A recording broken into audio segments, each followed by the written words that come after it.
حضرت جابر بن عبداللہ رضی اللہ تعالیٰ عنہ سے روایت ہے کہ نبی کریم صلی اللہ علیہ وآلہ وسلم نے ارشاد فرمایا، کیا میں تمہاری رہنمائی اس چیز کی طرف نہ کروں جو گناہوں کو مٹا دیتا ہے اور خطاؤں کو ختم کر دیتا ہے؟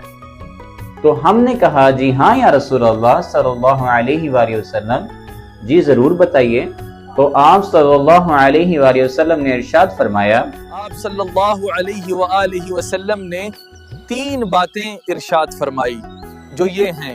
نمبر 1، جب طبیعت آمادہ نہ ہو، یعنی دل نہ کر رہا ہو، سستی ہو رہی ہو، پانی ٹھنڈا ہو، اس وقت بندے کا دل نہ کر رہا ہو وضو اچھے طریقے سے کرنے کو، تو اس وقت وضو اچھے طریقے سے کرنا۔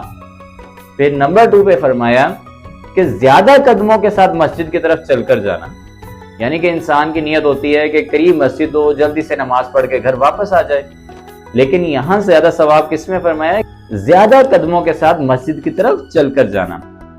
اور نمبر 3 کے اوپر فرمایا کہ ایک نماز کے بعد دوسری نماز کا انتظار کرنا۔ جیسا کہ عصر کی نماز ادا کی ہے تو آپ پتہ ہے کہ مغرب کی نماز بھی جلدی ہو جائے گی، تو وہ اب مغرب کی نماز کے انتظار پہ بیٹھا ہے تو اس کا بھی اسے ثواب ملے گا، اور یہ گناہوں کو مٹانے والا عمل ہے۔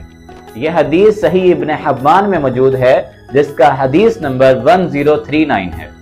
اللہ تعالیٰ سے دعا ہے کہ ہمیں یہ تینوں کاموں پر عمل کی توفیق عطا فرمائے، آمین۔